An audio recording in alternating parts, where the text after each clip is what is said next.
अपरा एकादशी कथा।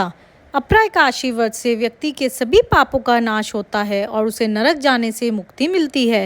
इस दिन भगवान विष्णु की विशेष पूजा अर्चना की जाती है और व्रती दिन भर उपवास रखकर भजन कीर्तन करते हैं। आइए पढ़ते हैं अपरा एकादशी की पूरी कथा। अपरा एकादशी, जिसे अचला एकादशी भी कहा जाता है, हिंदू धर्म में अत्यंत महत्वपूर्ण एकादशी मानी जाती है। इस दिन भगवान विष्णु की पूजा, व्रत, कथा सुनना, भजन कीर्तन और दान का विशेष महत्व है। तो आइए सुनते हैं अपरा एकादशी की कथा। युधिष्ठिर ने पूछा, जनार्दन, ज्येष्ठ के कृष्ण पक्ष में किस नाम की एकादशी होती है? मैं उसका महात्म्य सुनना चाहता हूँ, उसे बताने की कृपा कीजिए। भगवान श्री कृष्ण बोले, राजन, तुमने संपूर्ण लोकों के हित के लिए बहुत उत्तम बात पूछी है।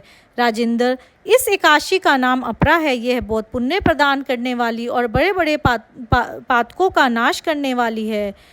गौत्री हत्या करने वाला, गर्भस्थ बालक को मारने वाला, पर स्त्री पुरुष भी अपरा एकादशी के सेवन से निश्चय ही पाप रहित हो जाता है। जो झूठी गवाही देता, माप तोल में धोखा देता, बिना जाने ही नक्षत्रों की गणना करता और कूटनीति से आयुर्वेद का ज्ञाता बनकर वैद्य का काम करता है, ये सब नरक में निवास करने वाले प्राणी हैं। परंतु अपरा एकादशी के सेवन से ये भी पाप रहित हो जाते हैं।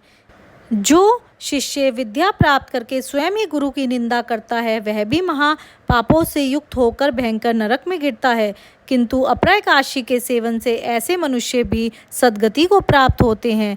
माघ में जब सूर्य मकर राशि पर स्थित हो, उस समय प्रयाग में स्नान करने वाले मनुष्य को जो पुण्य मिलता है, काशी में शिवरात्रि का व्रत करने से जो पुण्य मिलता है, गया में पिंडदान करके पितरों को तृप्ति प्रदान करने वाले पुरुष को जो पुण्य मिलता है, बृहस्पति के सिंह शिविर स्थित होने पर गोदावरी में स्नान करने वाले को जो पुण्य मिलता है, बद्री धाम आश्रम की यात्रा के समय भगवान केदार के दर्शन से तथा बद्री तीर्थ के सेवन से जो पुण्य मिलता है, तथा सूर्य ग्रहण के समय कुरुक्षेत्र में दक्षिणा सहित यज्ञ करके हाथी, घोड़ा और सुवर्ण दान करने से जिस फल की प्राप्ति होती है, अपरा एकादशी के सेवन से भी मनुष्य को वैसे ही फल प्राप्त होता है।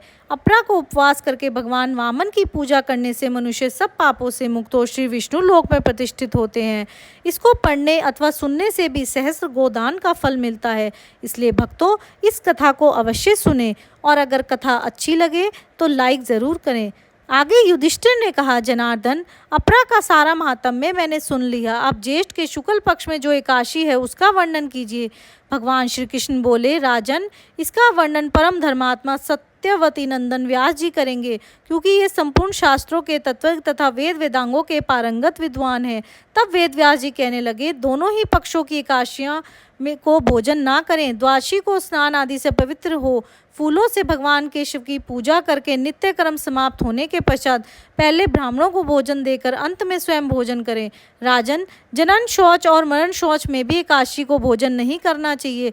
यह सुनकर भीमसेन बोले, परम बुद्धिमान पितामह, मेरी उत्तम बात सुनिए। राजा युधिष्ठिर, माता कुंती, द्रौपदी, अर्जुन, नकुल और सहदेव ये एकादशी को कभी भोजन नहीं करते थे तथा मुझसे भी हमेशा यही कहते थे कि भीमसेन, तुम भी एकादशी को ना खाया करो।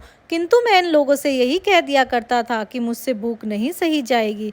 तो इस प्रकार अपरा एकादशी की कथा समाप्त हुई।